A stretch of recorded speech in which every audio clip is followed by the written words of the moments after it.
for this Sunday Feast program at ISKCON of Silicon Valley. So we'll first start with the bhajan, written by Srila Bhaktivinoda Thakur, one of our acharyas. And here is a translation of that song. First we'll read the translation. Krishna is a lover of Radha. He displays many amorous pastimes in the groves of Vrindavan. He is the lover of the cowherd maidens of Vraja and the holder of the great hill named Govardhan and the beloved son of Mother Yashoda. He delights the inhabitants of Vraja and wanders in the forest along the banks of the river Yamuna. Jaya Radha Madhava Kunja Bihari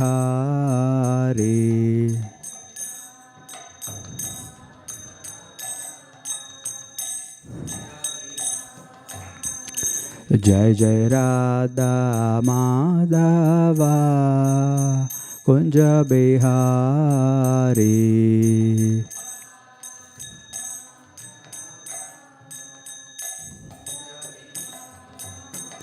Jaya Gopi Jana Vallabha Jaya Girivaradari Jaya Girivaradari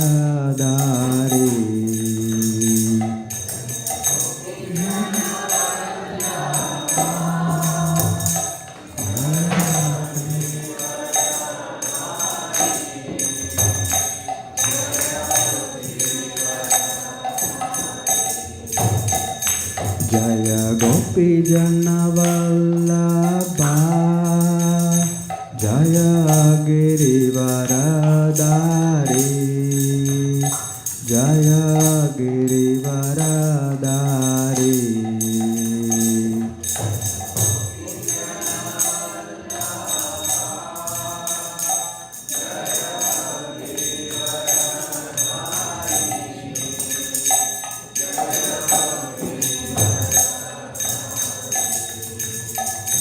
Jaya Yashodanandana Jaya Prajana Ranjana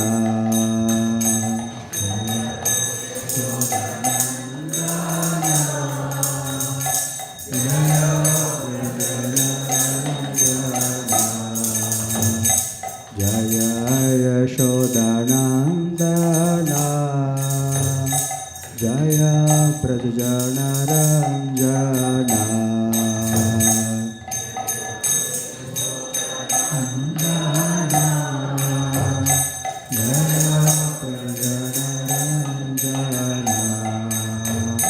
Jaya Yamuna Tiravanachari Jaya Kunja Bihari Jaya Yamuna Tiravanachari Jaya Kunja Bihari Jaya Yamuna Tiravanachari Jaya Kunja Bihari Jaya Yamuna Tiravanachari Jaya Kunja Bihari Jai Jai Radha Madhava Kunja Bihari Jai Radha Madhava Kunja Bihari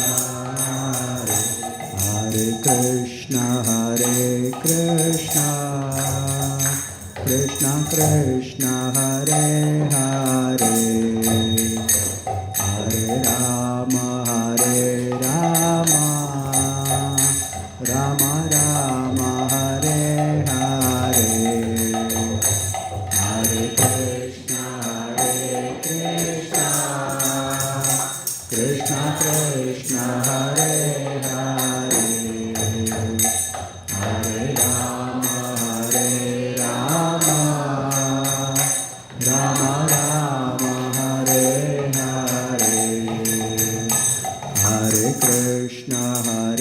Krishna Krishna Krishna Hare Hare Hare Rama, Rama Rama, Hare Hare.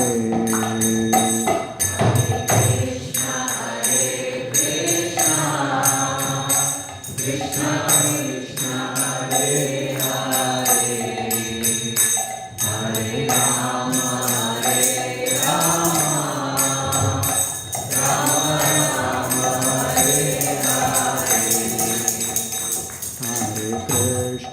Hare Krishna, Krishna Krishna, Hare Hare, Hare Rama,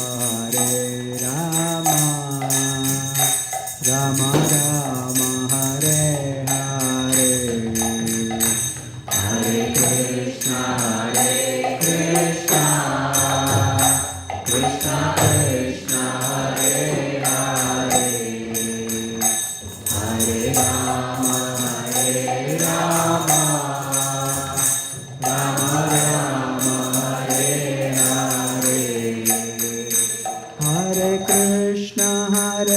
Krishna, Krishna Krishna, Hare Hare, Hare Rama,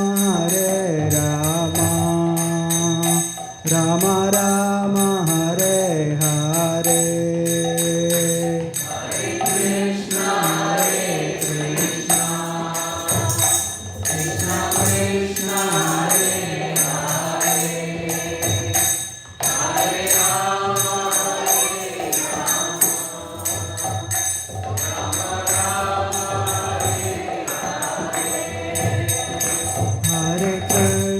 Hare Krishna, Krishna Krishna, Hare Hare, Hare Rama, Rama Rama, Hare Hare. Hare Krishna, Krishna Krishna Krishna, Hare Hare, Hare Rama,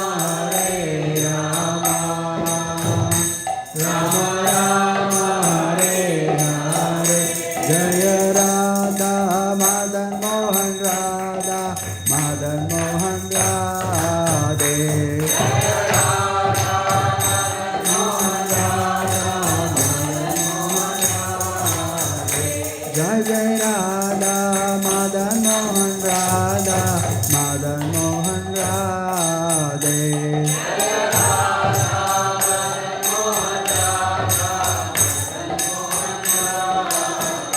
Jaya Mahaprabhu, Jaya Mahaprabhu, Jaya Mahaprabhu, Jaya Mahaprabhu.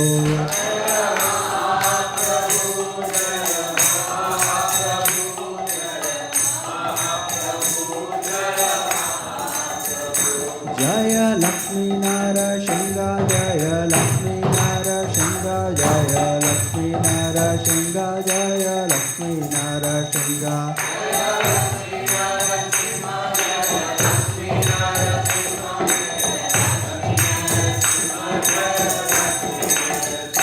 Jaya Gauranita, Jaya Gauranita, Jaya Gauranita, Jaya Gauranita.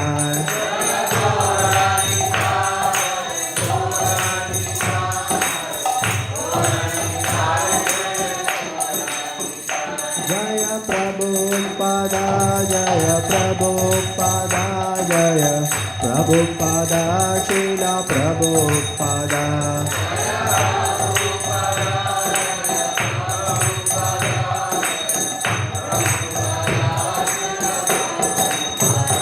Jaya Guru Deva, Jaya Guru Deva, Jaya Guru Deva, Srila Guru Deva.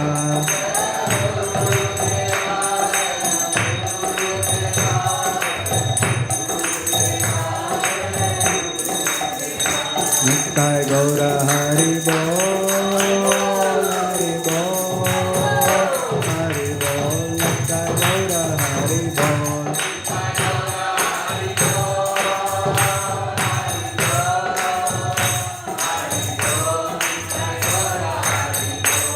Nattai Gaura Hari Bol, Hari Bol, Hari Bol, Nattai Gaura Hari Bol.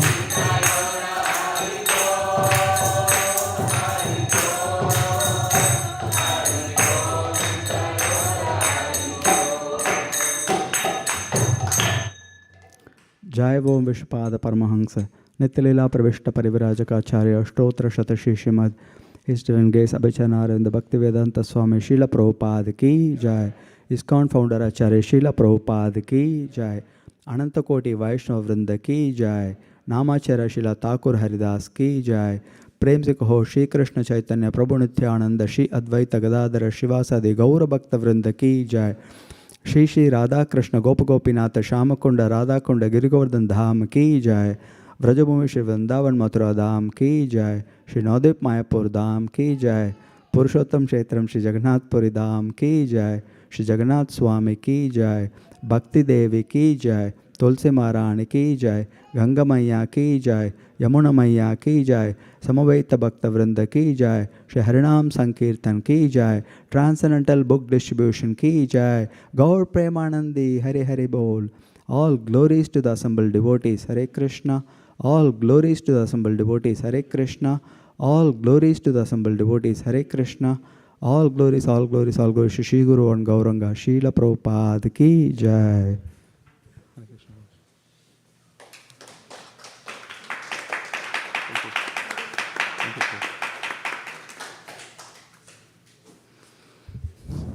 Hare Krishna. Once again, please welcome all of you to ISKCON Silicon Valley for this Sunday Feast program.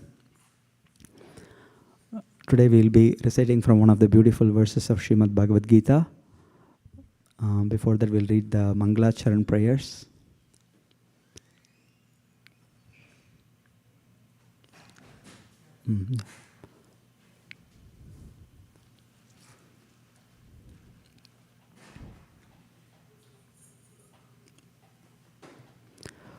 Om Ajnanatimirandasya Jnananjana Shalakaya Chakshurunmilitam Ena Tasmai Shri Gurave Namaha. Shri Chaitanya Manobishtam Stapitam Ena Bhutale Swayam Rupa Kadamahyam Dadati Swapadantikam.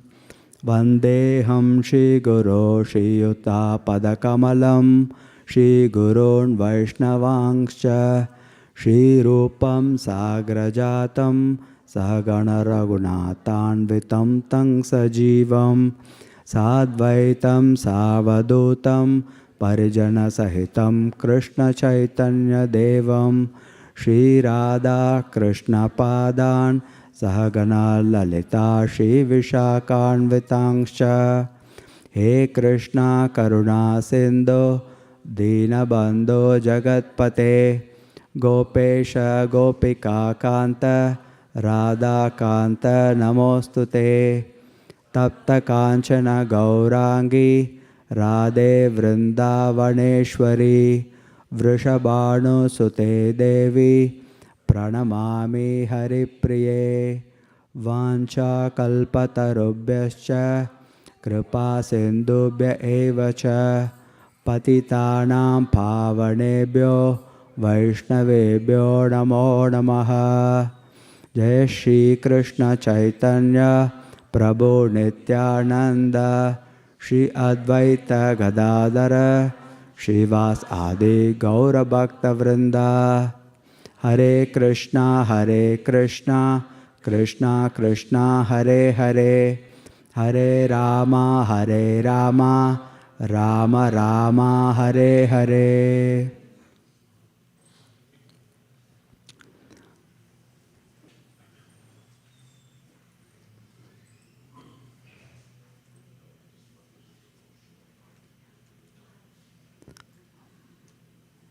Are you able to read this from the back? This is Srimad Bhagavad Gita, chapter 9, text 2. It's a very famous verse. We'll recite the Sanskrit. Rajavidya Rajaguhyam Pavitram Idam Uttamam Pratyaksha dharmyam susukam kartum avyayam Rajavidya rajaguhyam pavitram idam uttamam Pratyaksha dharmyam susukam kartum avyayam Rajavidya rajaguhyam pavitram idam uttamam Pratyaksha dharmyam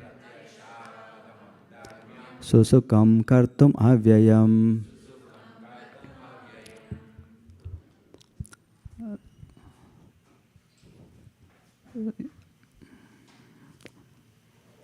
Normally we ask readers to recite. Today we are going to have a special reciter here.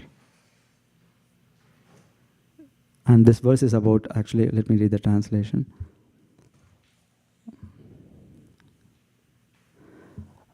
Rajavidya, the king of education. Rajavidya, the king of education. Rajaguhyam, the king of confidential knowledge. Pavitram, the purest. Idam, this. Uttamam, transcendental. Pratyaksha, by direct experience. Avagamam, understood. Dharmyam, the principle of religion. Susukam, very happy. Kartum, to execute. Avyayam, everlasting. Translation: this knowledge is a king of education, the most secret of all secrets. It is the purest knowledge, and because it gives direct perception of the self by realization, it is the perfection of religion. It is everlasting, and it is joyfully performed. So who comes to your mind if you think of joyfully performed? Here at ISV. Yes, that's why I wanted to read the translation before playing this. So if Vaisheshik Prabhu was reciting the verse, you can see how it is.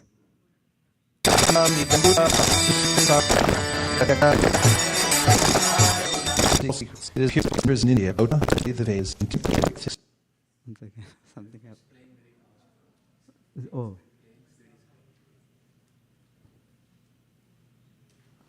Really? Oh, okay. Okay, it went to first. Okay, hold.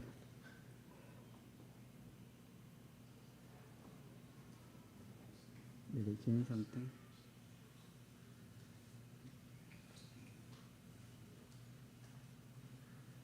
Did it change something here?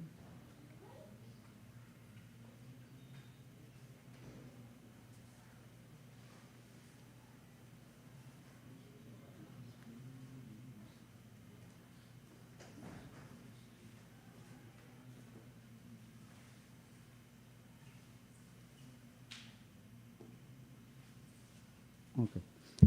Anyway, it's not playing for some reason, but Vaisheshik Guru was singing in such a joyful melody, this whole verse with all the instruments. This was a class given in 2009 at the old temple at ISP. So I'll send the link later. You can hear this. It's so beautiful. So, yeah, this verse is all about the glories of transcendental knowledge, particularly the Srimad Bhagavad Gita. It lists 8 qualities, 2 in each line. Rajavidya, Rajaguhyam, Pavitram, Uttamam, Pratyaksha Dharmyam, Susukam, and Avyayam. So those are the 8 qualities that are mentioned here. First is the king of education. Second is the most secret of all secrets. Third is purest of knowledge. And fourth is it gives direct perception of the self by realization. Fifth is perfection of religion, everlasting and joyfully performed. And I think there's two in the direct perception by self by realization. So this is the 8 qualities that are mentioned in this verse. We'll read the purport. We can take turns in reading the purport. Do we have mics?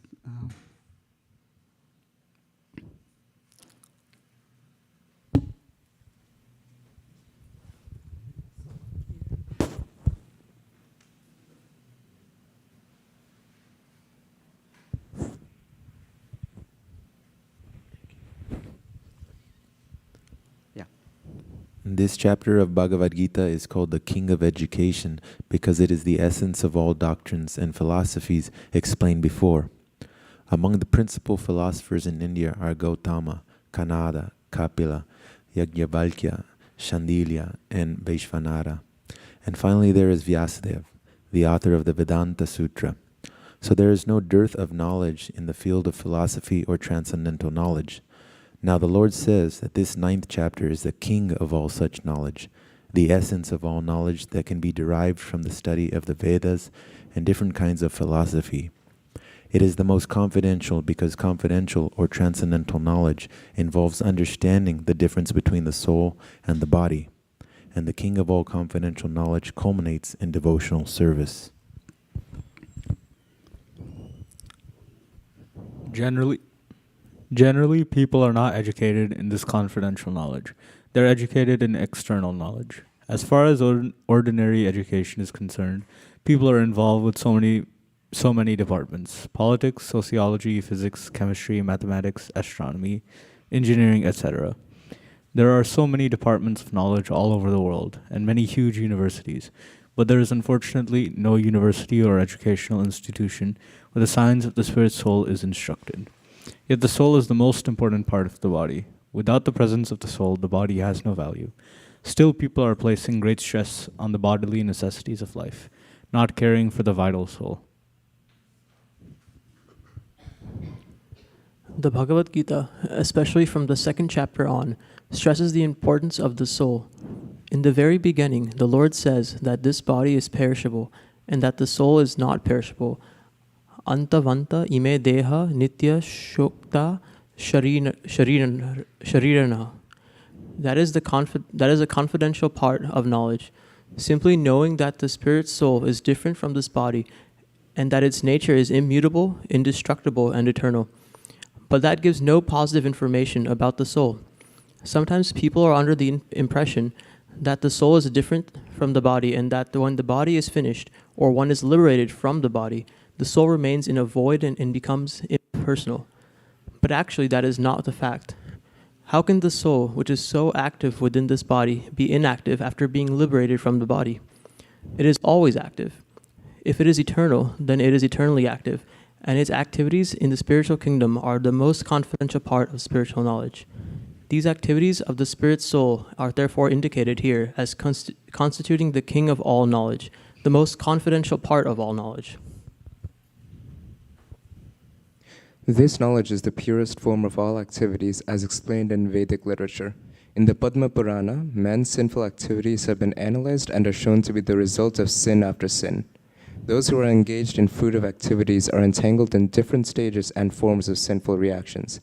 For instance, when the seed of a particular seed is sown, that tree does not appear immediately to grow, it takes some time.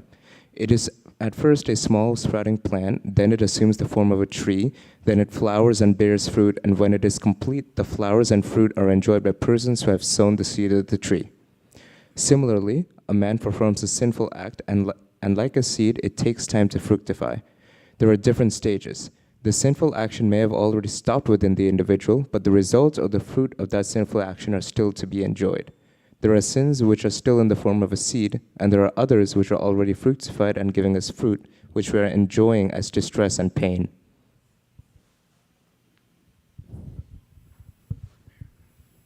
As explained in the 28th verse of the 7th chapter, a person who has completely ended the reactions of all sinful activities and who is fully engaged in pious activities, being freed from the duality of this material world, becomes engaged in the devotional service to the Supreme Personality of Godhead, Krishna. In other words, those who are actually engaged in the devotional service of the Supreme Lord are already freed from all reactions. This statement is confirmed in the Padma Purana. Should I read the verse? Sure. It may be easier to read from there. What? Oh, okay. Aparabda phalam papam gutam bijam phalom mukam kramenaiva praliyeta Vishnu bhakti ratatmanam. For those... Yeah, you can continue. For those who are engaged in the devotional service of the Supreme Personality of Godhead, all sinful reactions, whether fructified in the stalk or in the form of a seed, gradually vanish. Therefore, the purifying potency of devotional service is very strong, and it is called Pavitram Uttamam, the purest. Uttama means transcendental. Tamas means this material world or darkness, and Uttama means that which is transcendental to material activities. Devotional activities are never to be considered material, although sometimes it appears that devotees are engaged just like ordinary men. One who can see and is familiar with devotional service will know that they are not material activities. They are all spiritual and devotional, uncontaminated by the material modes of nature. It is said that the execution of devotional service is so perfect that one can perceive the results directly. This direct result is actually perceived, and we have practical experience that any person who is chanting the holy names of Krishna, Hare Krishna, Krishna Krishna, Hare Hare, Hare Rama, Rama Rama, Hare Hare, in course of chanting without offenses feels some transcendental pleasure and very quickly becomes purified of all material contamination. This is actually seen. Furthermore, if one engages not only in hearing, but in trying to broadcast the message of devotional activities as well, or if he engages himself in helping the missionary activities of Krishna consciousness, he gradually feels spiritual progress. This advancement in spiritual life does not depend on any kind of previous education or qualification. The method itself is so pure that by simply engaging in it, one becomes pure.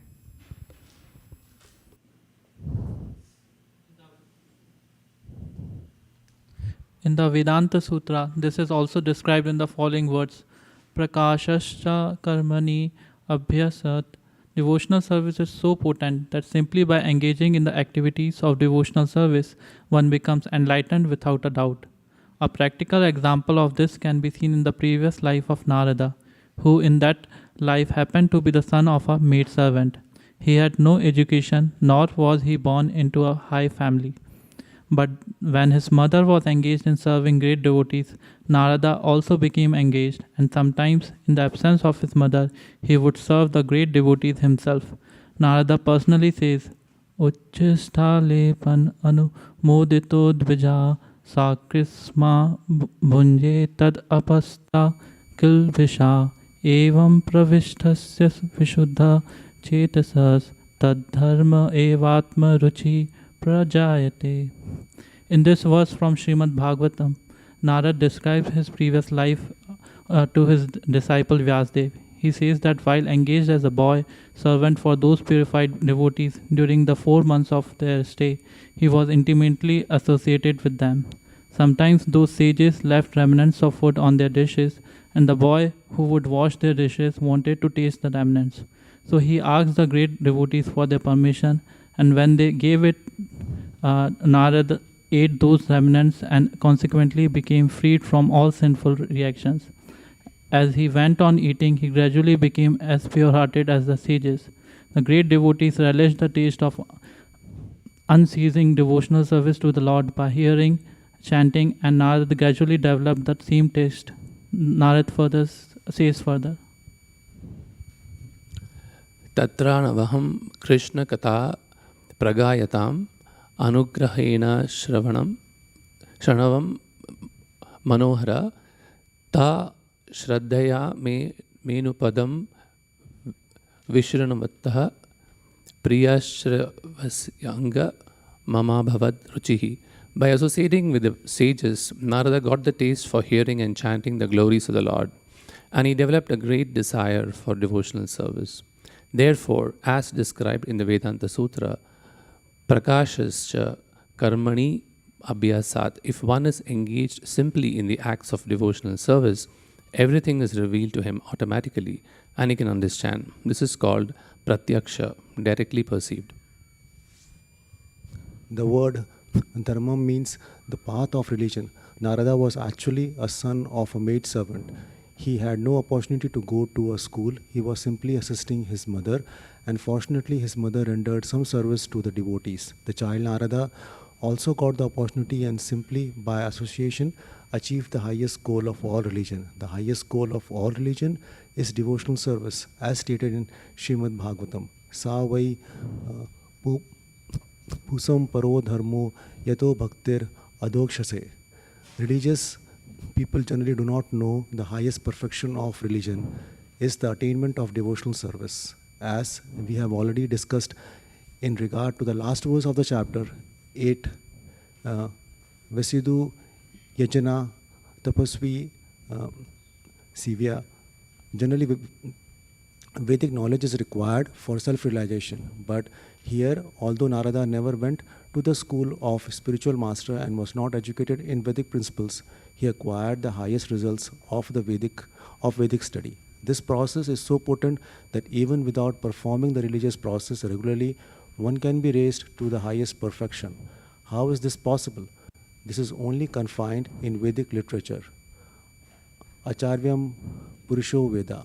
One who is in the association of great acharyas, even if he is not educated or has never studied in Vedas, can become familiar with all the knowledge necessary for realization. The process of devotional service is a very happy one. Why? Devotional service consists of Shravanam, Kirtanam, Vishnu. So one can simply hear the chanting of the glories of the Lord, or can attend philosophical lectures on transcendental knowledge given by authorized acharyas.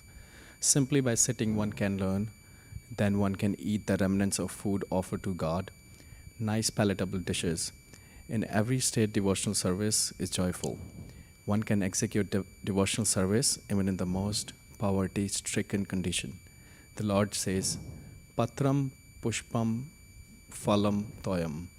He is ready to accept from the devotees any kind of offering, never mind what, even a leaf, a flower, a bit of fruit, or a little water, which are all available in every part of the world, can be offered by any person regardless of social position and will be accepted if offered with love. There are many instances in history simply by tasting the tulsi leaves offered to the lotus feet of the Lord. Great sages like Sant Kumara became great devotees. Therefore, the devotional process is very nice and it can be executed in a happy mood. God accepts only the love with which things are offered to Him.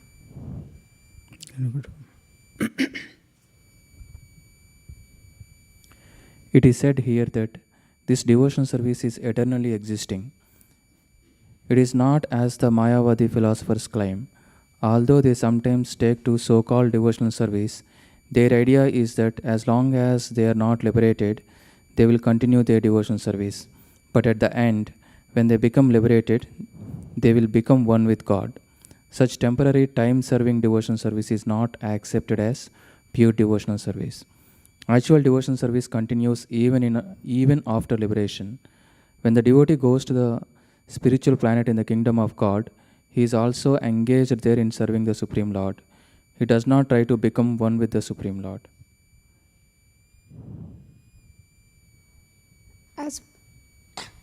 As will be seen in Bhagavad Gita, actual devotional service begins after liberation. After one is liberated, when one is situated in the Brahman position, Brahmana Bhuta, one's devotional service begins. Sama sarveshu bhuteshu mad bhaktim labate param. No one can understand the Supreme Personality of Godhead by executing Karma Yoga, Jnana Yoga, Ashtanga Yoga, or any other yoga independently. By these yogic methods, one may make a little progress towards bhakti yoga, but without coming to the stage of devotional service, one cannot understand what is the personality of the Godhead. In the Srimad Bhagavatam, it is also confirmed that when one becomes purified by executing the process of devotional service, especially by hearing Srimad Bhagavatam or Bhagavad Gita from realized souls, then he can understand the signs of Krishna or the signs of God. Evam prasanna manaso bhagavad bhakti yogataha. When one's heart is cleared of all nonsense, then one can understand what God is. Thus, the process of devotional service of Krishna consciousness is the king of all education and the king of all confidential knowledge. It is the purest form of religion, and it can be executed joyfully without difficulty. Therefore, one should adopt it. Thank you. Any questions? This is such a long and beautiful purport by Srila Prabhupada. There are so many points here. One of the reasons I chose this verse is yesterday was actually I didn't prepare much for this class, and then I went to the Harinam, and Halai, the Kripa Prabhu asked me, I will prepare for the class tomorrow, what's the topic? And then I felt some pressure. And so I asked him, do you have a suggestion? He said, something sweet. So that was, thank you for some inspiration. And I thought of this verse because it says, Susukam Kartum Avyayam. This devotional service is so joyful. Before I talked to him, I was thinking about so many topics from the Bhagavad Gita to speak on. But after I spoke to him, I realized all the topics I was thinking of was about conflict and this and that. Then I understood, actually the whole process of devotional service is actually a joyful one. Yes, the philosophy is there to help us come to the point, but ultimately, bhakti is all about joy and sweetness. So, thank you for reminding me about this goal. So that's why I was taking this verse, and also this is the starting of our December marathon season. Now the next MSF is on the marathon, so we are all engaged in different capacities in distributing Srila Prabhupada's books.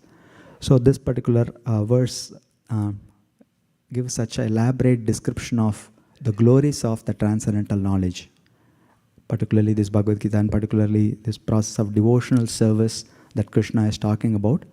We can see how potent it is. There are so many points that are mentioned here in this verse. The first thing is about the king of knowledge. It's if you objectively study any philosophy in this world, you can, again, we may say that we are saying this because we are practicing devotees, but just go out and ask a neutral person, give him all the books and ask him, just appreciate the depth of details given about God and the spiritual world and the nature of Atma, nature of this material world, like that. You can just compare with any book of knowledge. You will see that Bhagavad Gita includes all the knowledge that are found elsewhere, but Bhagavad Gita also has things that are not present elsewhere. So any philosophical system you take, it may address only a portion of our existential questions. For example, a certain philosophy may talk about how to distribute wealth. A certain philosophy may talk about how to organize society for peace. Right? Like that. So a certain philosophy may talk about certain angle of the spiritual subject, but it may not fully answer all the questions one may have. Whereas the Bhagavad Gita includes answers for all this, we can say the lower levels of consciousness, but it also includes the highest level of knowledge, which is not found anywhere else. Again, it's not that because we are practitioners of Bhagavad Gita, we are saying this. Rather, because the Bhagavad Gita is such a high standard of knowledge, or the highest standard of knowledge, we are actually practicing it. It's not that we are saying it because we are practicing it. It's the other way. Truly any practitioner can ask anybody, none of the devotees have been challenged with a philosophy that's superior to the Bhagavad Gita ever. Because this, again, it's not because we are not proud of ourselves, but we are just sharing the knowledge directly coming from God, from Krishna, which is so complete and so powerful. So this is called the King of all knowledge. And also it says Raja Vidya Raja Guhyam. It's also the most secret of all secrets. Now you can imagine you're distributing the Bhagavad Gita everywhere. How can it be a secret? Right? So the thing is, even though all the text is there in print, it is accessible only to one who has bhakti. In other words, just like when you are using internet, you type HTTP and then everybody can see what you're typing. If you type HTTPS, the S stands for secure. So it means it's encrypted. So you can even see my messages to somebody, but it's encrypted, so you cannot read out what it actually contains. You can get the message, but you cannot really read what it is. You need to have the encryption key in order to decrypt the message, then you can see what is inside it. So similarly, the encryption key is actually the bhakti. So only by bhakti, one can actually access this knowledge. So even though it's distributed far and wide, it remains secret because it is accessible only to those who actually have knowledge. In fact, the previous verse of the Bhagavad Gita, this chapter, Krishna says, I am disclosing this knowledge to you because you are not envious. Because when we approach God with envy, why would God help his competitor? Right? So we'll not get the real knowledge or meaning of the Bhagavad Gita. And there are so many people like that who pass on as great scholars of the Bhagavad Gita, but they don't have that actual understanding. Prabhupada elsewhere calls it as licking a bottle of honey from the outside. Yes, the honey is there, it's tasty, but if you actually open the jar and then taste it, that's when you get the real taste. If you just lick the outer jar of the honey, you don't get much. So similarly, the knowledge is actually all the secret of all secrets, because the most confidential part of the knowledge is about the Atma and the Atma's relationship with Krishna, and how devotional service is the highest aspect of the relationship. And all these things you cannot accept when you don't have, when we have envy for the Lord, we cannot accept this as fact. So it remains as secret despite being shared so widely. And it's a next point here, it says, is the purest knowledge. Now one may say, look, Bhagavad Gita is about war. In fact, Arjuna didn't want to fight the war, and then Krishna incited him to fight the war. So how can you say it's the purest knowledge? So the idea here is, it's not that Krishna, it's not about the war. The war is just a battlefield, just a context, a setting for Krishna to speak this to somebody that needs the knowledge the most, to amplify that. If it can help somebody in a battlefield situation, it can help you in your all other situations. So Bhagavad Gita is not at all about the war. It's about learning to do one's duty no matter what, even if it means life or death. To amplify that scenario, the situation is, the context is given about the war. But if you look at the actual message of the Bhagavad Gita, it's so pure. There is no violence that's, you can say unnecessary violence that's meant.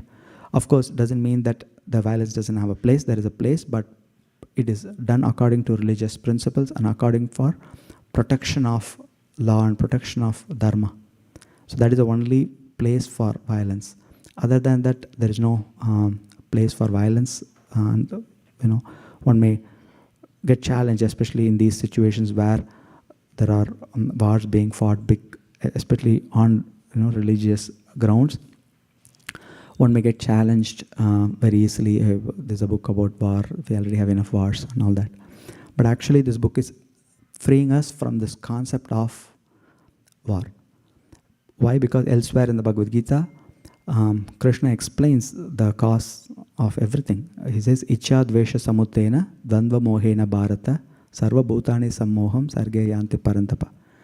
The actual cause of any conflict is not outside, it's actually within our heart. It's because we have broken our relationship with Krishna and we have revolted against that relationship and we have broken that relationship and we have come to this material world to find something better than Krishna. So that is the consciousness we are carrying around. And because we are having this unsettling of feeling within our hearts, we are trying to satisfy it with so many arrangements, and we can see none of those arrangements actually work. So the Bhagavad Gita is giving us the purest form of knowledge, which is to purify our consciousness. Because without purifying our own consciousness, without having the inner peace, we cannot have outer peace. So people are trying to form different countries or different United Nations, coming up with different policies. But we can see whether it's connected with religion or even if it's not connected with religion. There are so many wars that's happening all the time and so many policies being formed, but none of them is giving ultimate peace for humanity. So people may generally criticize religion as a cause, but if you look at all other wars that have been fought, not all wars are fought because of religion. There are so many other reasons wars are also fought for. So people generally excuse because of their natural tendency to discredit religion in general. People may say like that. But actually, if you look at the true teachings of the Bhagavad Gita, it gives the purest knowledge by which we can purify our consciousness, by which we can solve all problems once for all. The problems at home, the problems at work, the problems at society, the problems at the country, the problems of the planet. All of those factors can be solved if we apply the knowledge of the Bhagavad Gita. So that's why the purest knowledge. So the highest form of knowledge and is the purest. And because it gives direct perception of the self by realization.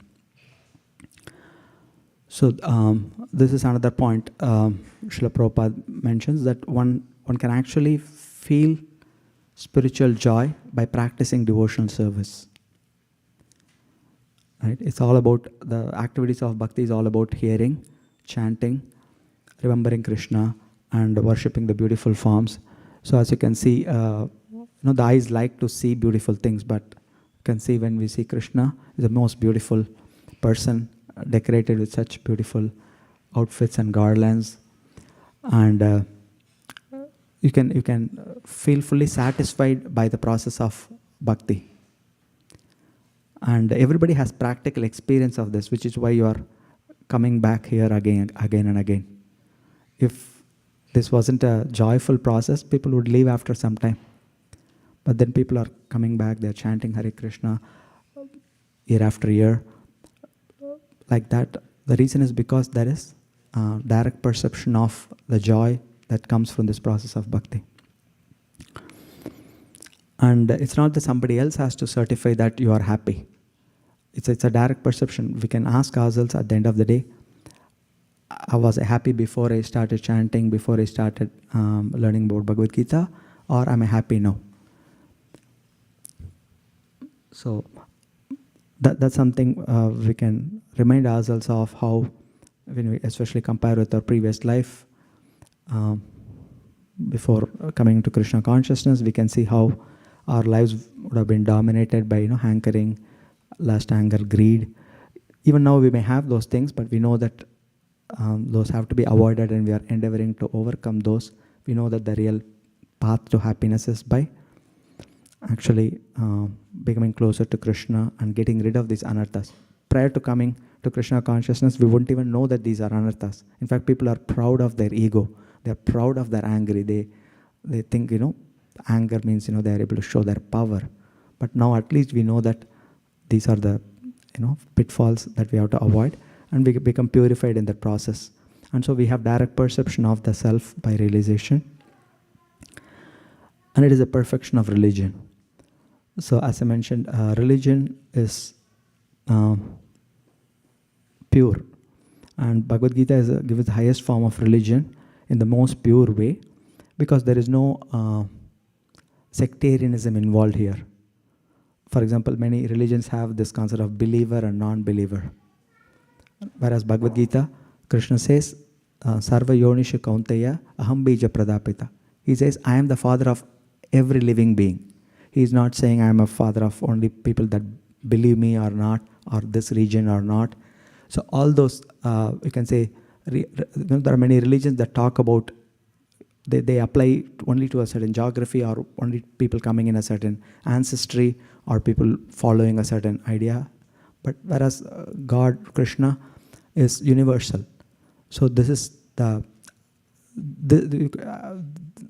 currently many of the problems people are associating with religion are happening because of lack of understanding of what true religion means, which is why it's even more important for us to spread this knowledge and distribute this knowledge to counter that illusion. Because true knowledge, God never wants unnecessary violence. God never wants to discriminate somebody as higher and somebody as lower, because everybody is equal in the eyes of God. And that is the knowledge that Krishna gives in the Bhagavad Gita. Yes, people may not be acting in their original platform as a spirit soul because of their entanglement in the three modes of nature. There is mode of goodness, there is mode of passion, and mode of ignorance. Because of the modes of nature, they may be acting differently currently, but that's not their original nature. They're deep inside everybody. There is a spiritual spark which is in quality equal to Krishna, even though in quantity it's so infinitesimal. And we are meant to bring about that consciousness that's hidden in the jiva. As Vaisheshika Prabhu says, fan the spark. That is what our service is to bring that out. And by doing that, we can achieve all the other external peace in this world. And it is everlasting. There's another point where in some Prabhupada is giving examples, some Mayavadi philosophers, they may think, yeah, bhakti is okay because it helps us get liberation. But after liberation, there's no bhakti, there's no God. We got liberated. That's like a very poor understanding of what bhakti is. Again, the reason is because when you're focused on your own liberation, it's again a selfish goal. And because you're focused on yourself, you don't want to serve God at the end of the day. Whereas the real religion is, as Prabhupada is quoting in this Savaipam Samparo Dharmo verse, is the process of bhakti is the unmotivated, uninterrupted devotional service to Krishna, which is the only way our soul can be fully satisfied. Yayatma suprasidati. So that relationship, it's not just a function of the material world. In fact, that relationship is there in the spiritual realm. And in this material world, we are practicing that bhakti. And then when we are perfected, when we are liberated, then we are actually performing the actual bhakti, you can say. So that's how Prabhupada is explaining. This is not just a material arrangement. It's actually the eternal function of the jiva towards God. And in the material world, we are performing it with our material resources, including our body, mind, and senses. But the bhakti itself is transcendental and completely spiritual. So that's why it says, Brahma Bhuta Prasannatma Nashochiti Nakangshati Samasarveshu Bhuteshu Mad Bhaktim Labate Param. So real bhakti begins after one is liberated from all this material knowledge. And right now we can say we are practicing that form of bhakti to qualify for that state. So in other words, the bhakti, according to the Bhagavad Gita, bhakti is actually everlasting or eternal. It's not just for getting liberation and then forgetting God. It continues even after liberation, and that's a proper understanding. And it is joyfully performed. So as you know, especially the process of the process given by Srila Prabhupada, chanting, hearing, dancing, kirtans, prasadam, association of devotees, festivals, right? What more we can ask for? So our whole lives is filled with activities that are meant to be joyfully performed. And so that's why we have a pretty good deal. By following Bhagavad Gita, we are getting the knowledge, we are becoming purified of our past karma, and we are performing everything joyfully, and it's not a temporary thing, it's continuing eternally, and we have the highest knowledge, and we are doing the greatest good for the world by both practicing it ourselves and by sharing it with others. So, and it's one thing for us to appreciate all this as devotees. I want to read a few diary chapters by His Holiness Indradum Maharaj, where he shares how the public feels when they get some of these books and how they benefit from these teachings. So some of this will give inspiration to the Sankirtan devotees. So are you able to, let me zoom it.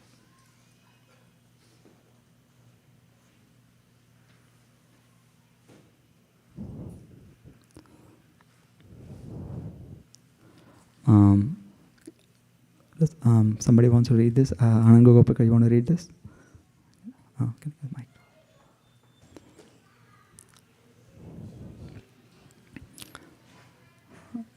So this is a diary chapter written in 2004. Go ahead. Then I visited the public restroom near the festival grounds and I complimented the old cleaning woman.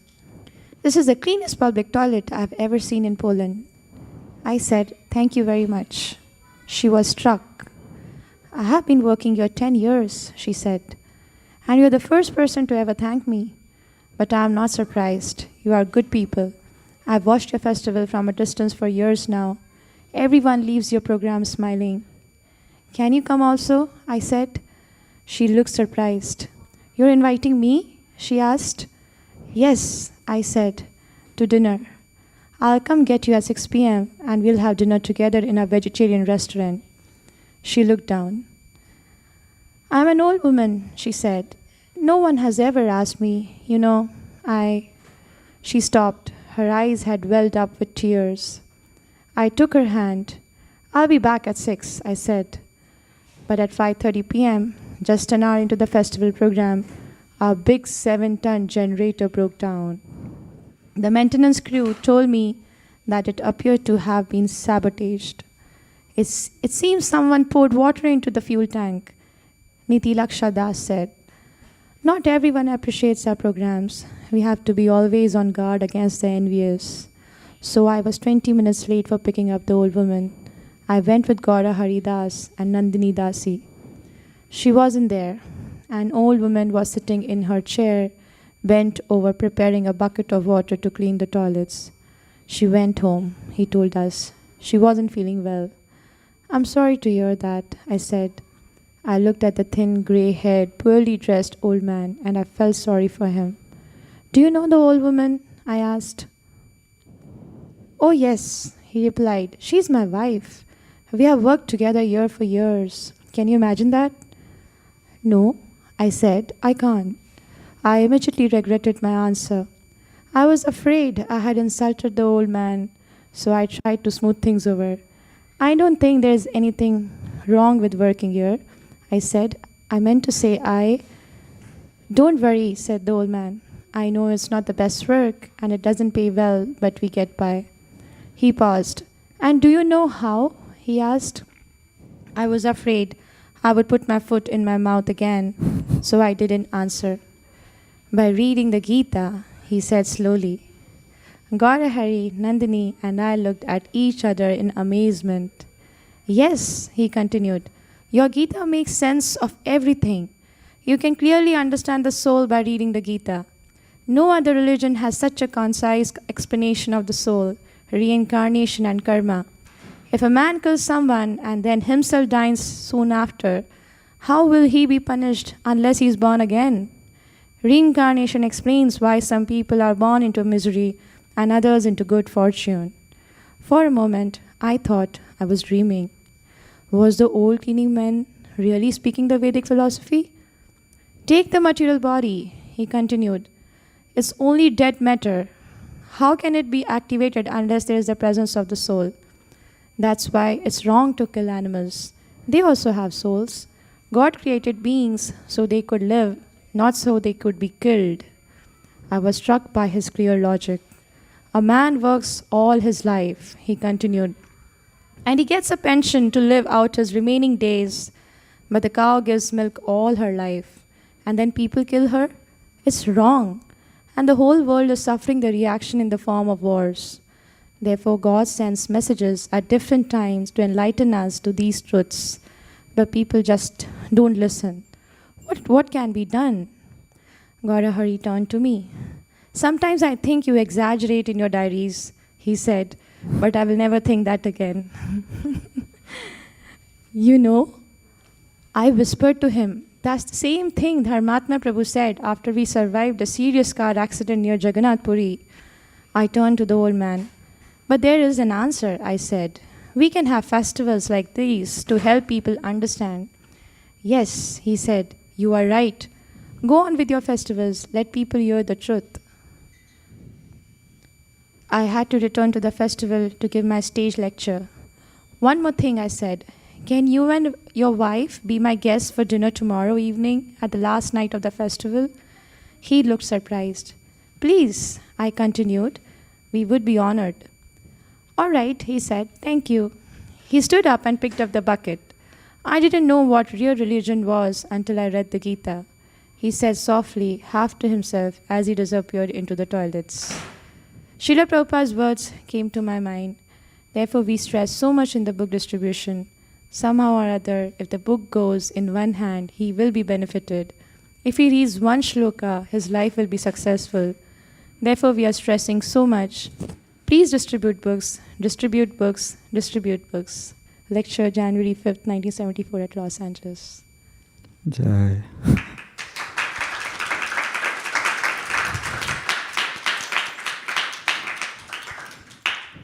So you can see how this small diary chapter exemplifies so many points Srila Prabhupada spoke in his purport. Bhakti is open to all. It's accessible. Even Prabhupada says even the most poverty-stricken person can do devotional service. And again, this is somebody, it's not a practicing devotee. He's somewhere in Poland, like doing a very menial job. But you can see the education he has got just by reading Srila Prabhupada's books. This is the potency of the Bhagavad Gita and particularly Srila Prabhupada's translation of it to make this highest form of knowledge accessible to the common man. Again, this is why I said, it's not that we are saying this because we are devotees and we are practicing it. It's because this knowledge is so wonderful. Any neutral person like here can see, can appreciate. I mean, this person had no incentive to, give us such a like a confirmation. But you can see how he's saying it's a real religion, and it's the best of all knowledge, and all the parts of the philosophy make sense. So this is the beauty of what Srila Prabhupada has given us. So, yeah, there is one more here. It's a short one. Somebody else wants to read?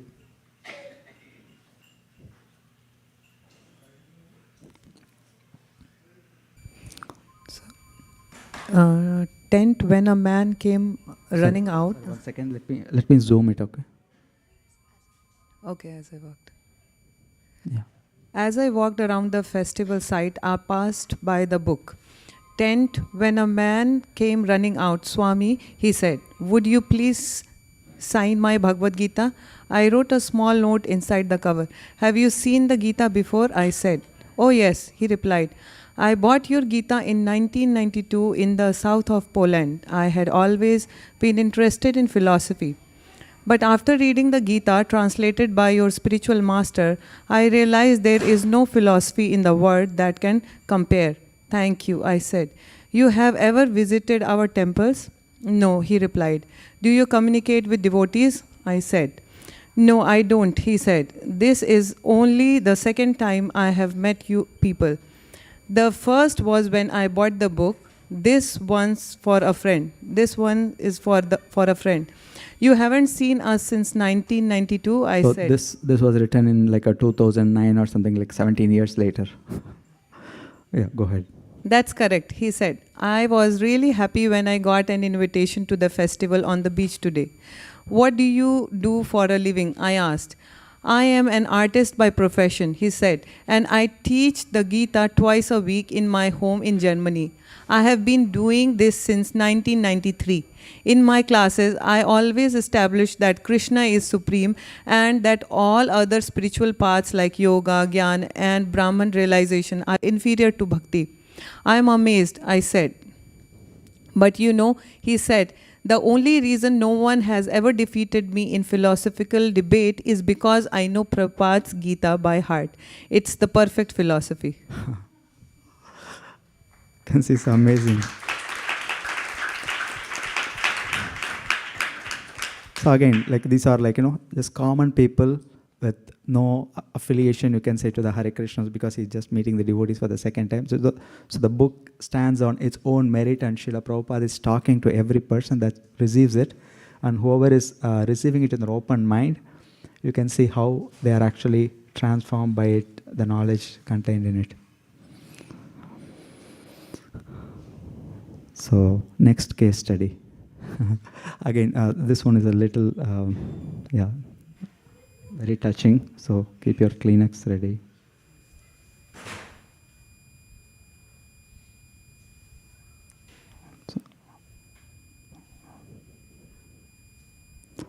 So this was again written in somewhere in the 2004, I think. Are you able to read it?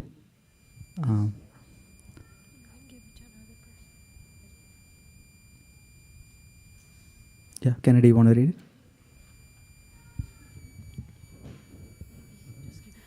In the afternoons, I was going out to raise funds for the Polish festivals. I approached shopkeepers, office workers, and entered people's homes. Sometimes I simply met people on the streets and humbly requested donations. People often wondered why they should give money for something that was going on in another part of the world when South Africa has so many problems of its own. I replied that as a sannyasi, I don't discriminate between one country, race, or religion and another. I can see that everyone in the world is suffering because they do not have Krishna consciousness. Sometimes my arguments were effective and sometimes they were not. Begging is never easy.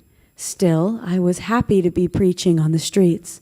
I did book distribution for 11 years between 1971 and 1982, and I attribute much of what I know and use now in my preaching to what I learned during those formative years. A Sankirtan devotee is constantly reminded of the temporary and miserable nature of the material world and often bears witness to the amazing transformations that can come in people's lives when they contact Krishna consciousness. I saw such a transformation one day in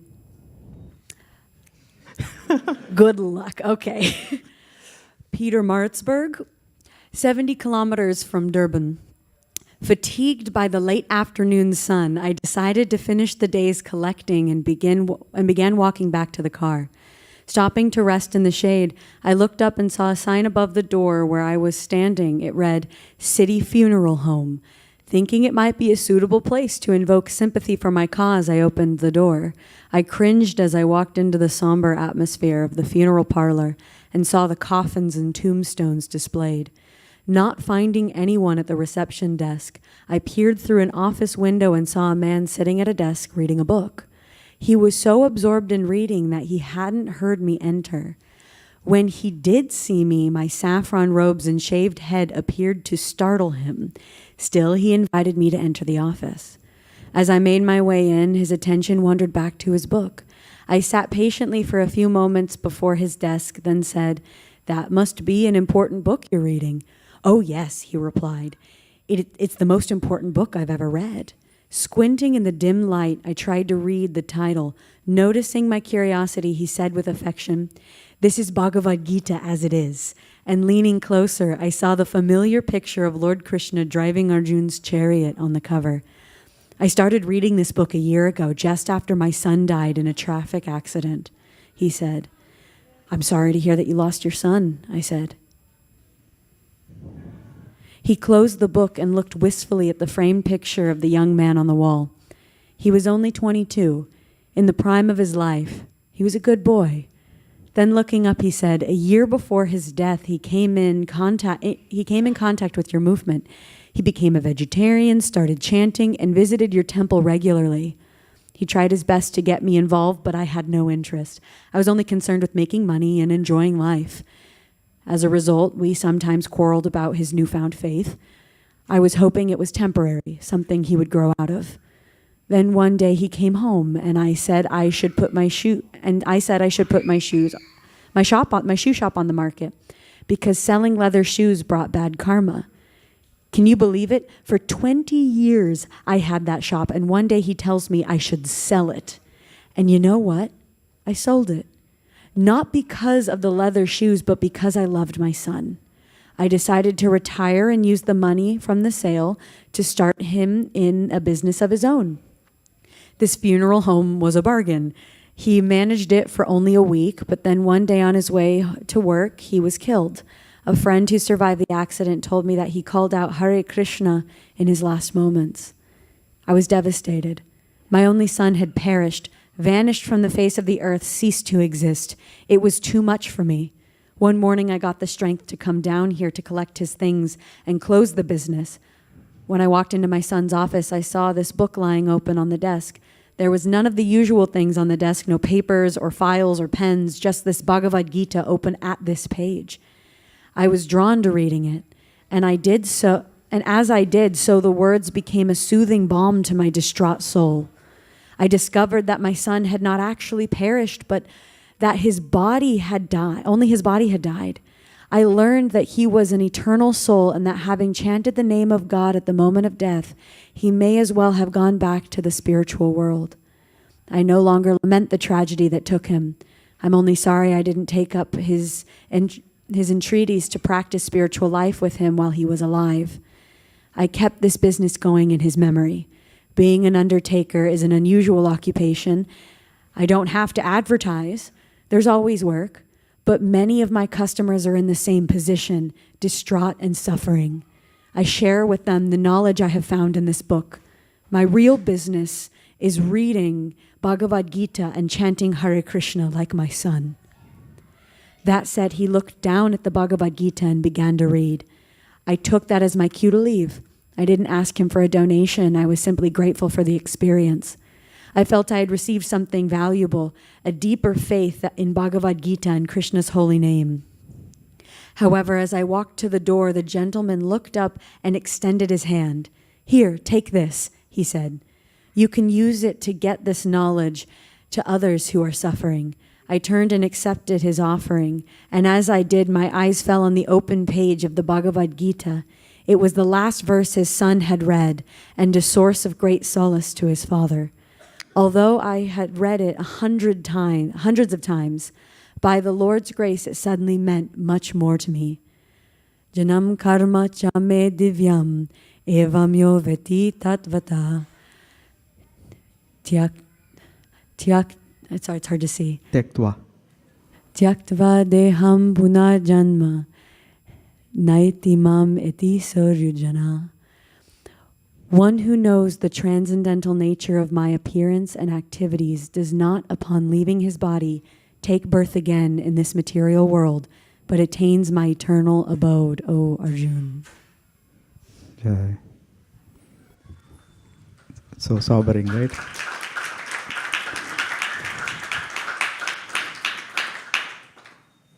Yeah, you can see it helped both the son and the father in such a profound way. Again, each verse of the Bhagavad Gita, imagine this is the last verse the boy read. And he was remembering Krishna at the time of death. So yeah, that's the gift that we have from Srila Prabhupada. And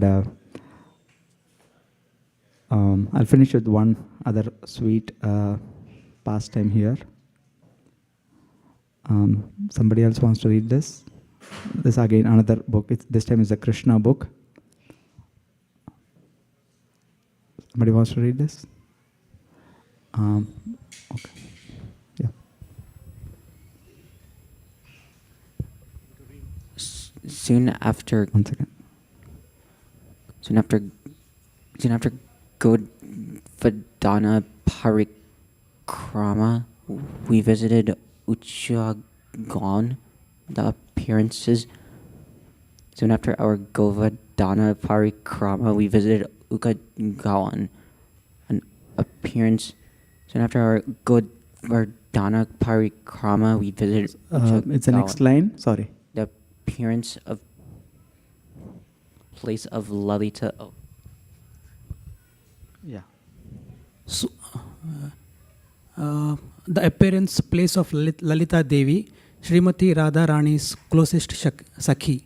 For days I had prepared myself by reading about Lalita Devi, her personal qualities, her special mood, and her service in Radha and Krishna's pastimes. As hundreds of us walked along the dusty road leading to the hill where Lalita's village was, I was thinking about my spiritual master, Srila Prabhupada. Only by his grace could I even set foot in such a holy place. As we were crossing a bridge over a small river, I noticed two of our devotees speaking to a farmer on the other side. The farmer was an older man, typically of many Vrajavasis, dressed in a simple white dhoti, old shoes, a vest, and an older chadar. I thought it odd that the devotees were speaking with him for so long. They certainly don't speak the local Vrajavasi dialect, I thought, and surely a poor farmer like him doesn't speak English. When I reached the group, I was surprised to hear the farmer speaking English fluently. I listened for a moment and then spoke to him. Sir, I said, how is it that you speak such good English? He smiled. When I was very young, he said, I had a desire to learn English. After the other devotees left, I also discovered that he was learned in the Vedic scriptures. Many of Radha and Krishna's pastimes took place in this area, he said with a twinkle in his eye. He extended his arm and pointed. Up on the hill is the place where Lalita Devi appeared. He said, she is the leader of all the Sakhis. And just over there, he continued, the gopis declared Srimate Radharani to be queen of Srimate Radharani to be queen of Vrindavan. And on that side, just behind those trees, Radharani performed the marriage ceremony of Lalita and Krishna. He chuckled.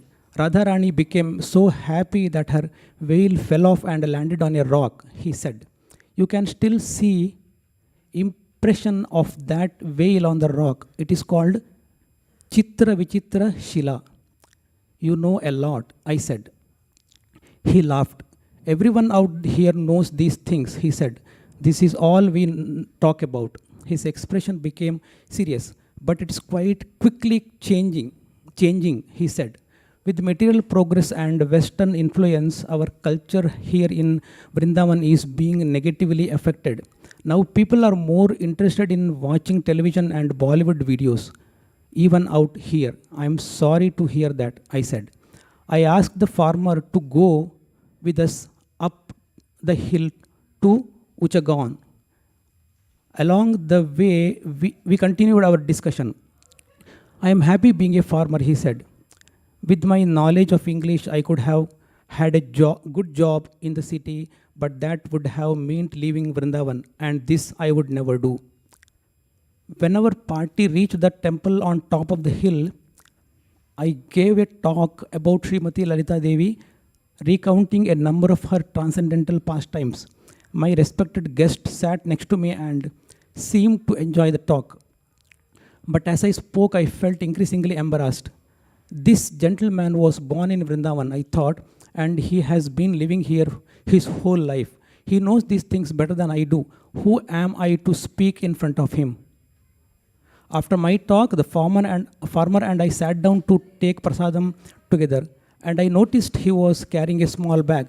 What is in the bag? I asked. He smiled, opened the bag, and took out an English edition of Krishna book. What? I said. Where did you ever get that? This book was written by my spiritual master, Srila Prabhupada. I found it on a bus 2 years ago. He said, I have read it 17 times. 17 times? I said. Oh yes, he said. It's my favorite book. It's all about Vrindavan. He paused for a moment. I have heard about how your spiritual master went to the Western countries and delivered so many people. I want to read more of his books, but I can't afford them. Here was more mercy for me, an opportunity to serve a genuine Brijvasi. If you give me your address, I said, I'll send you the entire collection of Srimad Bhagavatams. Please do, he said, and in English. Of course, I said. But I don't wait too long, he said. Why? I asked.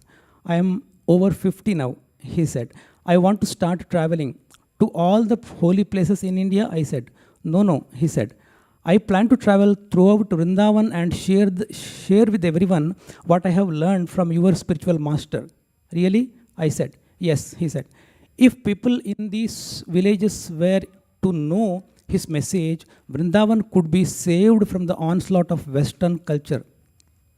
His bushy eyebrows went up.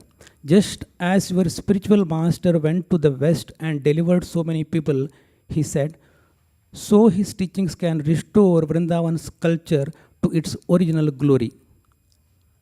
As we parted, he hugged. Thank you, I said. Thank you for increasing my faith in the holy land of Vrindavan and my spiritual master and in his transcendental book as well. Srila Prabhupada writes, better you yourselves do as much as possible to spread Krishna consciousness, thereby distribution of literature, kirtana and prasadam. This will be as effective as my personal coming. I am very keen on the distribution of my books and I am very indebted to all of you for your untiring efforts to see that every man and woman in America gets one of my books. If they simply read one page, even if they do nothing else, they can become perfect. Letter to Hari Basara, April 20, 1974. Jai.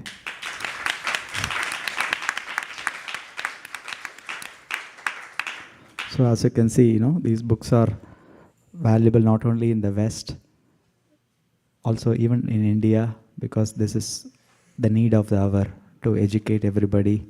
Otherwise, the Western culture is creating so much influence even in the holy places of Shiv and Davan Dham. So, as we know, we have our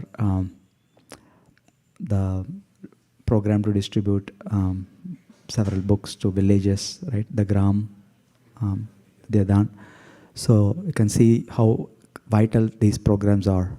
So basically, again, you can see they're all from different countries, Poland, South Africa, India, America.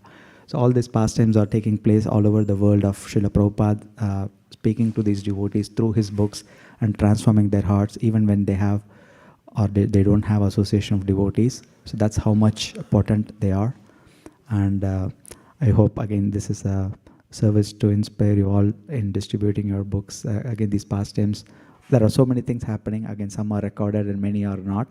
But we should have the faith that every single book is being benefited by somebody in the planet.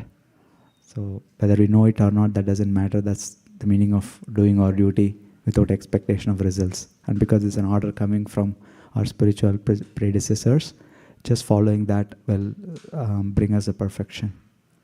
So with that, I'll open up for any questions. We have 5 minutes. Or comments, any particular thing that struck you, please feel free to share. Go ahead, Kennedy.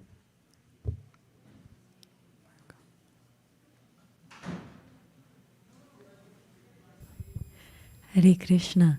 I really enjoy how much this was about, Krishna's love is free. In a world where there's a paywall for everything, especially in Western culture, it reminds me that we don't sell the books. We ask for donation on occasion, but it's this knowledge is so important and inherent to the human experience. It's knowledge that it doesn't matter where you come from. It affects farmers in Vrindavan, where the pastimes take place, all the way to, my greatest example well-known example I can do is myself, a dog walker from Scotts Valley. And so it doesn't matter who you are or where you come from. It's so important to even read just a page of Srila Prabhupada's books, because he put all of this together just so that we might have a chance at that happiness, that eternality, that the verse that you chose so beautifully settled it. And just to be the king of knowledge also means that you can explain it to everybody. And so if somebody who wasn't even born in an area where they normally teach English is falling in love with these books so much that he's read one that he found on a bus 17 times, we have almost unlimited access by the fortune of this land that we are on right now. And so all of this is free. All of this is love. And it's the beauty of how Krishna will put us in the right place at the right time to take full advantage. Thank you. Thank you very much for the appreciation. Yeah.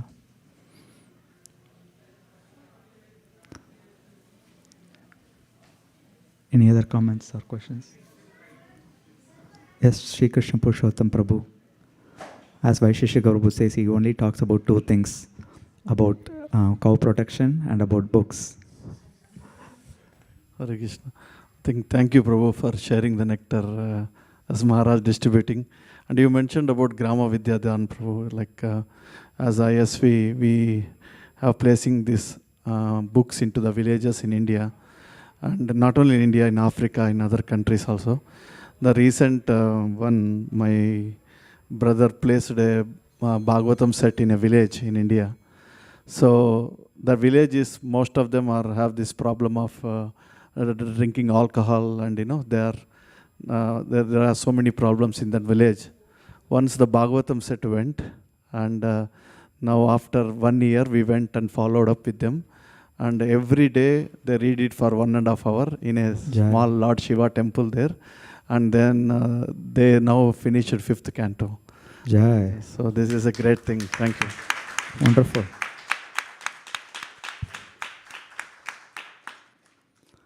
Yes, this also shows how we should record many of these, transformations happening to people, because reading all this gives so much faith to us, even as practicing devotees, right? So it's very, very important.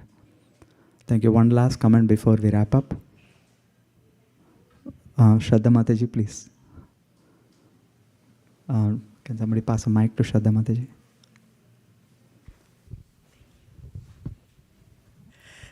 Thank you so much, Govind Prabhu, for this fantastic class. And I'm just wondering, you said in the beginning that you didn't prepare for it, so I'm just wondering what would have happened if you had prepared for it. I really liked, everything was nice, all the stories were fantastic. I also liked the way you explained how bhakti is the encryption key, or rather decryption key for Bhagavad Gita, although it's available everywhere, but you need to have the bhakti to understand that, so that I'm carrying that for sure. Thank you so much. And okay. Thank you, Mataji. Hare Krishna.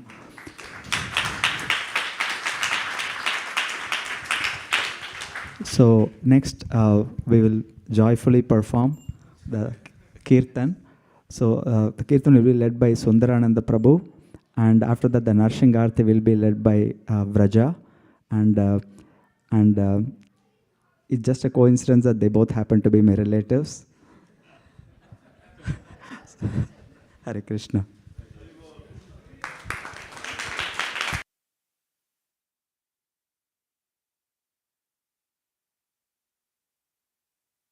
His Grace Govind Charan Prabhu ki Jai. Jai.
Why it's not? Hare Krishna. Nama Vishnu Padaya Krishna Prasthaya Bhutale Shri Mate Bhakti Vedanta Swami Niti Namine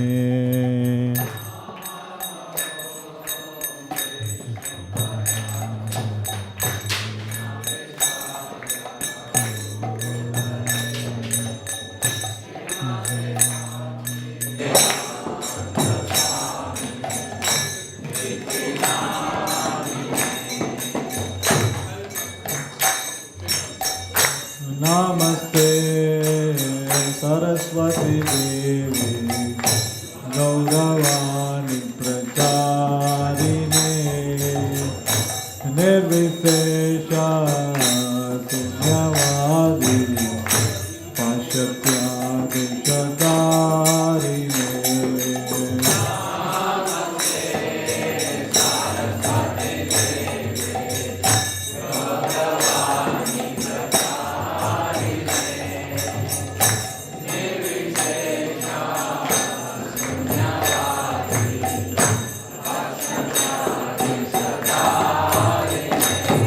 Jaya Shri Krishna Chaitanya Prabhu Nityananda Shri Advaita Gadadhar Shri Vasadi Gaur Bhakta-vrinda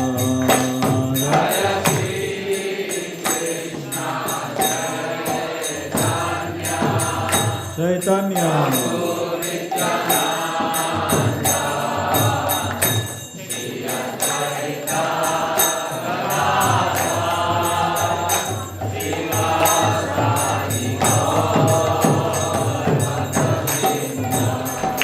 Jaya Shri Krishna Chaitanya Prabhu Nityananda Shri Advaita Gadadhar Shivasadi Gaur Bhakta-vrinda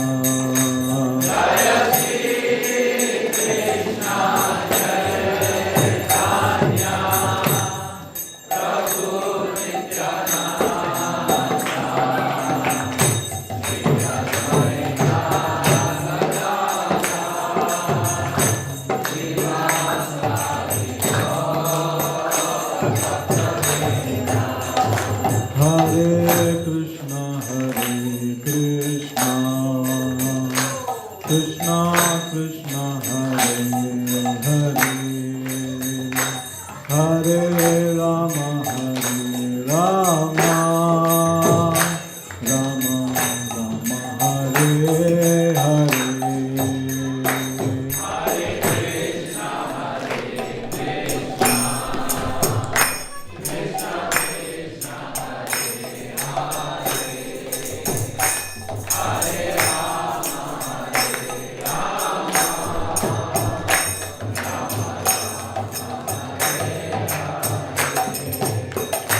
Hare Krishna,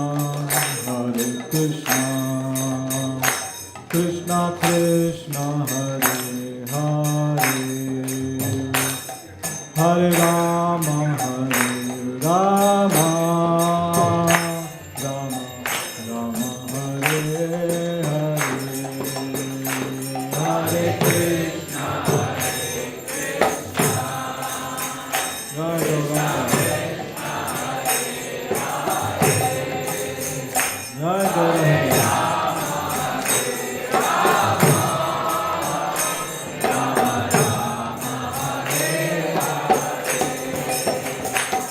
Hare Krishna, Krishna Krishna, Hare Hare, Hare Rama, Rama Rama,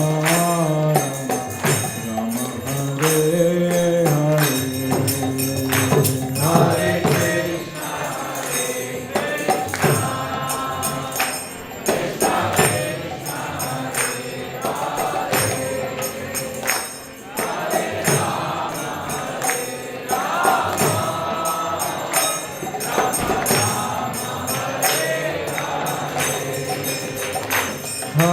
Krishna, Hare Krishna, Krishna Krishna, Hare Hare, Hare Rama, Hare Rama, Rama Rama, Hare Hare, Hare Krishna, Krishna Krishna, Krishna Hare Hare, Hare Rama,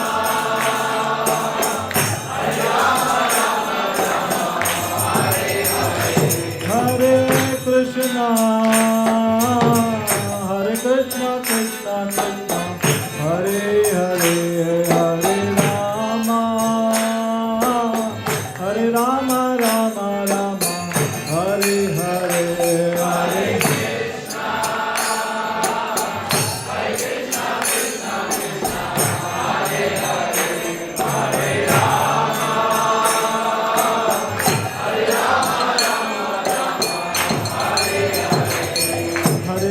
Krishna, Hare Krishna, Krishna Krishna, Hare Hare, Hare Rama, Hare Rama, Rama Rama, Hare Hare, Hare Krishna, Hare Krishna, Krishna Krishna, Hare Hare, Hare Rama, Hare Rama, Rama Rama, Hare Hare, Hare Krishna, Hare Krishna, Krishna Krishna, Hare Hare, Hare Rama, Hare Rama, Rama Rama, Hare Hare, Hare Krishna, Hare Krishna, Krishna Krishna, Hare Hare, Hare Rama, Hare Rama, Rama Rama, Hare Hare, Hare Krishna, Hare Krishna, Krishna Krishna, Hare Hare, Hare Rama, Hare Rama, Rama Rama, Hare Hare, Hare Krishna, Hare Krishna, Krishna Krishna, Hare Hare, Hare Rama, Hare Rama, Rama Rama, Hare Hare, Hare Krishna, Hare Krishna, Krishna Krishna, Hare Hare, Hare Rama, Hare Rama, Rama Rama, Hare Hare, Hare Krishna, Hare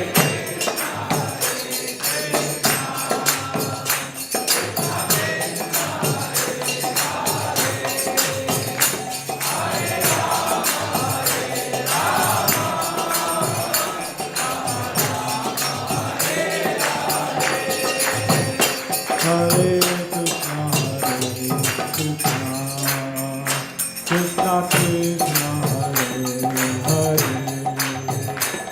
Hare Rama, Rama Rama, Hare Hare,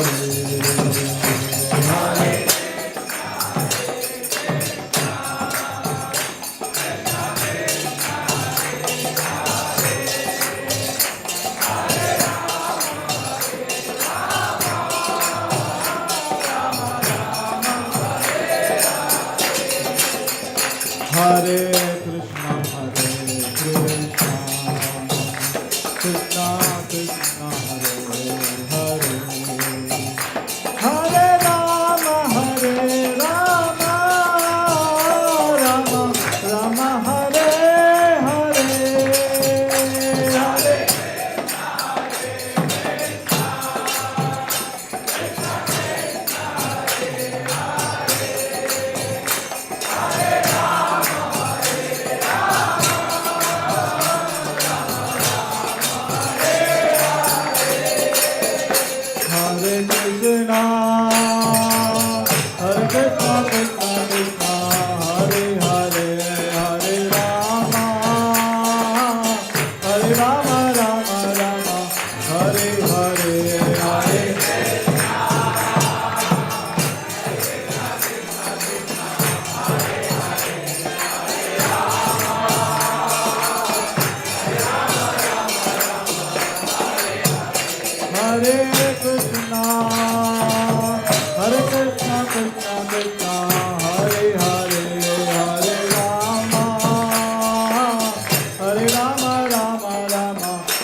Hare Krishna, Krishna Krishna, Hare Hare, Hare Rama, Rama Rama, Hare Hare, Hare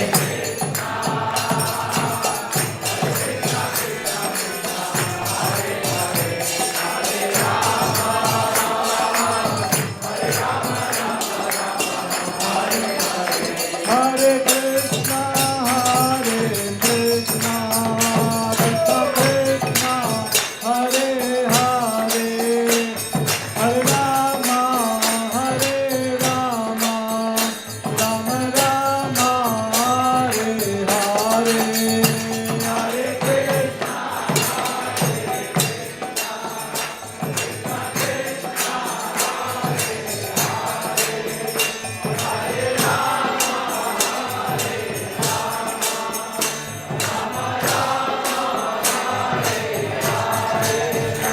Hare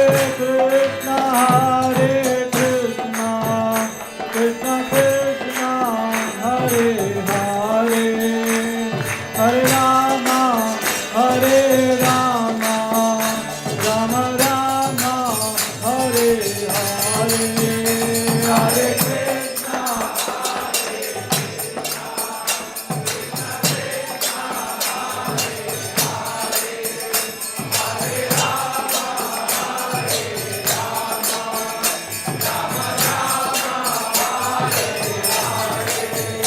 Hare Hare Krishna,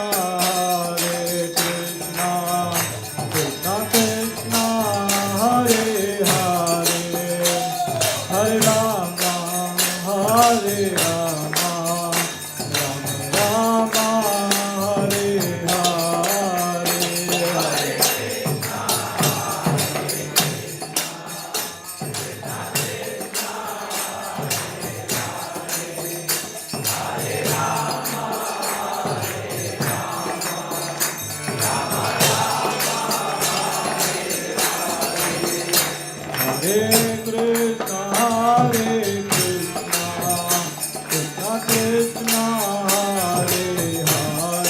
Hare Hare, Hare Rama, Rama Rama, Hare Hare, Hare Krishna.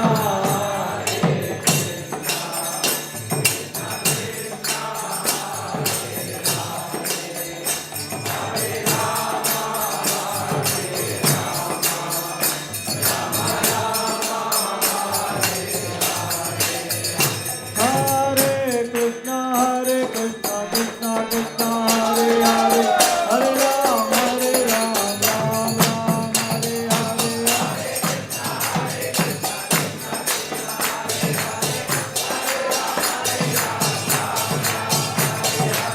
Hare Krishna, Krishna Krishna, Hare Hare, Hare Rama, Rama Rama, Hare Hare.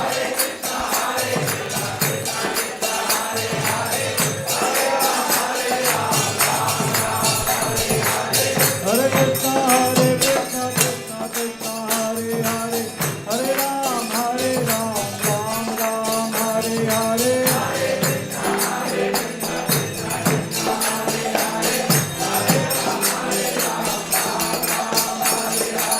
Hare Krishna, Krishna Krishna, Hare Hare, Hare Rama, Rama Rama, Hare Hare.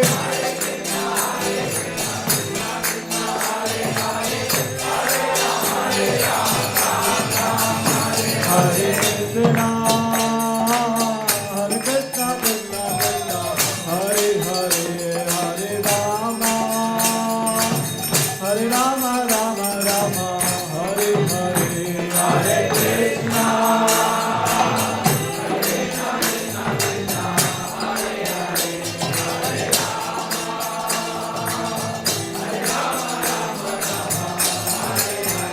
Hare Krishna, Krishna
Gaura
Stotra Sar.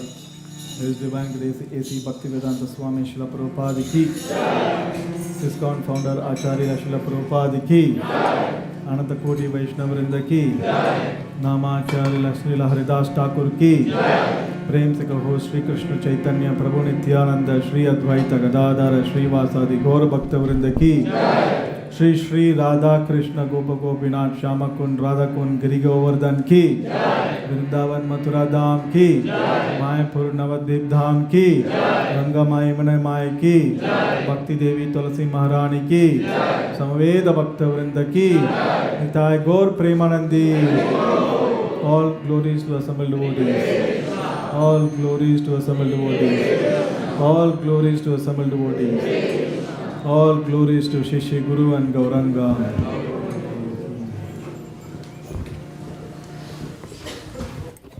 Hare Krishna. Please have a seat. We will have Narsimha Arati shortly. But before that, couple of quick announcement. If someone who has parked a car in the parking lot, Honda Civic, devotees, please remove that car and you can park on the street or in the school on the Latham Street. So they need the parking lot to be clear to serve the prasad. Hare Krishna. His Grace Siddhakatha Prabhu's father, Sri Ram Sapre's long-time friend, Lata Aroskar, she left her body recently. So we request all the devotees to pray for her protection and safe passage. Thank you for considering the request. Now we'll go to Narsimha Arati. Hare Krishna. Namaste Narasimhaya.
गुरुदेव भगवान की, भक्त शिरोमणि प्रहलाद महाराज की, श्रील प्रभुपाद की।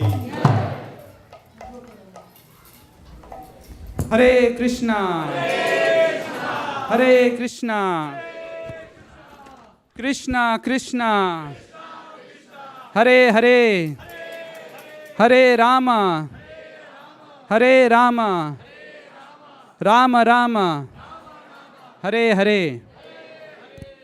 We welcome you all to the Sunday Feast Festival here at ISKCON of Silicon Valley. Thank you all for joining us. So let's give a big round of applause to everyone who has joined us today. Yeah. Hari Hari Bol. We'll also like to thank all our online viewers as well. So let's give them a big round of applause and thank Hari Bol. Today's discourse and Krishna Katha was brought to us by His Grace Govind Charan Prabhu.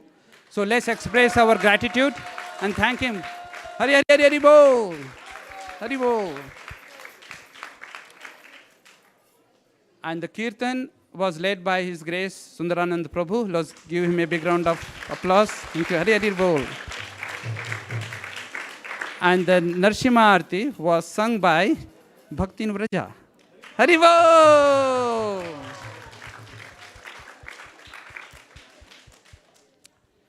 So anyone coming here for the first time?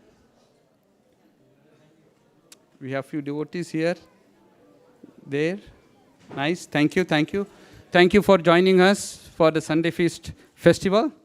If you have any questions or could be of any assistance, please reach out to me. My name is Sri Gopal Das. We would be happy to assist you in any way we can. Hare Krishna. Also, we are expecting a devotee from India, a visiting devotee from India. His Grace Ravi Lochan Gaurang Prabhu. Is he here? Hare Krishna, please welcome. So as you understand, Prabhu is a disciple of His Holiness Jayapatak Maharaj, and he has been practicing devotee for more than 20 years now. And I believe he is very instrumental in development activities at the South Bangalore ISKCON temple.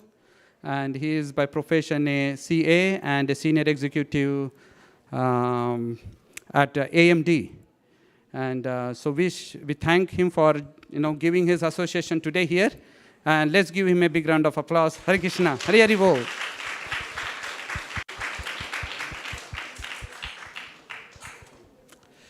Today we have three sponsors for today's feast.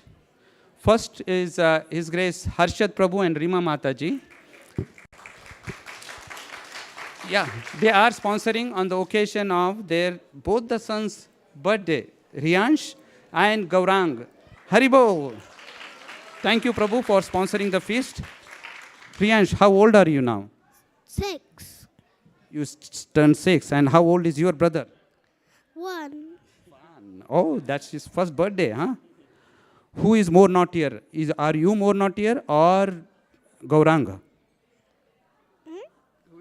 Who is more naughty? Just like Krishna, he was more naughtier than Balram, right? So what do you like? What is the best thing to like here at the temple? What do you like here? Arti. Arti, right? Okay. Excellent. Thank you. Thank you, Priyansh and Gaurang. Hare Krishna. We pray that you grow up to be an exalted devotees. And we pray for your good health and all the success in your life, and mainly the spiritual life. Hare Krishna. And Hari Bol.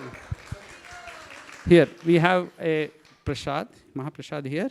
And Prabhu and Riyansh, if you want to say something. Hare Krishna. Hare Krishna. Hare Krishna, dear devotees. Please bless them so that they can grow in Krishna consciousness and continue the mission of Chaitanya Mahaprabhu. Thank you. Hare Krishna.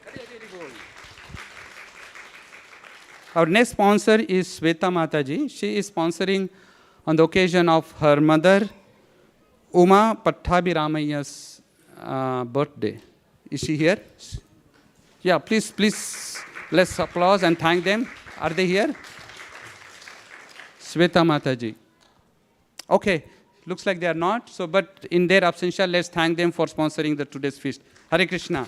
Hare Hare Bo. And we welcome back His Grace Sachinanda Nimai Prabhu and her mother-in-law, his mother-in-law, Vinita Keshwani Mataji. Is she here? I saw her. Okay, he is sponsoring the today's feast as well on the occasion of his mother-in-law's birthday. So if she is here, anywhere, if you are hearing me, please come here. We would like to acknowledge you, your sponsorship for tonight's feast. Hare Krishna. Let's give them a big round of applause as well.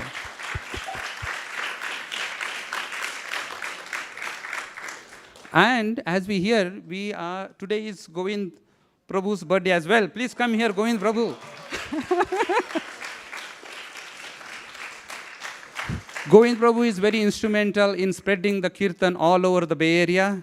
He has his kirtan called Kirtan Melos, right? And if you like to host a kirtan program, please reach out to him.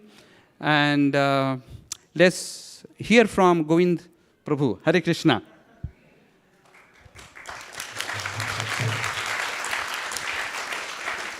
Thank you very much, all the devotees. I am extremely fortunate to be part of this community, and I really pray that in this lifetime maybe we can do some devotional service and get some sukriti for a better destination next life. Thank you very much. Hare Krishna.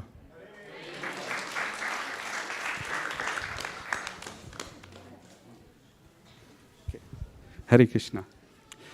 So what's coming up? Are you all excited for the Damodar month? Haribo! So the Damodar month is starting this Saturday. The details will be sent out in 2 to 3 days. So please check out for the email. We will have daily Damodar Ashtakam and other programs. So please look out for the emails. All the details will be sent out to you shortly. Hare Krishna. We will also like to thank our broadcasting team led by His Grace Ramanand Sakha Prabhu and His Grace Charunimai Prabhu. So let's give them a big round of applause as well. Hari Hari Bol.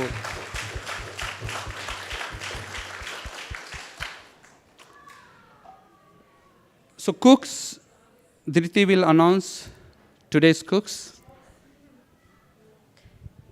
Hare Krishna. Today's feast was led by Siddhakata Prabhu, Ajit Arjun Prabhu, Ashish Prabhu, Suvarna Gopika Mataji, Neha Mataji, Mansi Mataji, Smita Mataji, Sairi Mataji, Viraha Bhav Mataji, Renu Abhyatika Mataji, Divya Drishti Mataji, and Remuna. Cleaning was led by Bhakta Tio and Braja Rasa Bhavana Prabhu. Thank you, Dhriti. I think that's all for the announcements. Yeah, Gaurika is here. Gaurika, come here. She came to me and she said, can you announce my sister's first birthday is today? So I'm just announcing on her behalf an impromptu announcement for her sister's birthday. So Gaurika, what do you want to say? I just hope she becomes a healthy baby, and I hope that Krishna blesses her all through her life. Thank you, Hare Krishna. Thank you, Gaurika. Yeah, her sister and mom are in India. She is here with her dad.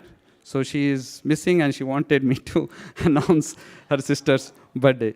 So thank you, Hare Krishna. So now we will go to Prasad Seva prayers. Madhuri Sakhi. Yeah. Sharira Vidya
Mahaprasade Govinde Namo Namo Vaishnave Sarvapunyamitam Raja Vishwasone Jayate Prasade Sarva Dukkanam Bhamirasa Padayate Tasana Chilase Ashu Bhuti Bhagat Vishate Kayoga Bhutta Sarvana Vasamanka Vichachita Uchista Bhojino Dasa Savamaya Jamila Bhagavad Shri Mahaprasad ki. Please come take prasad.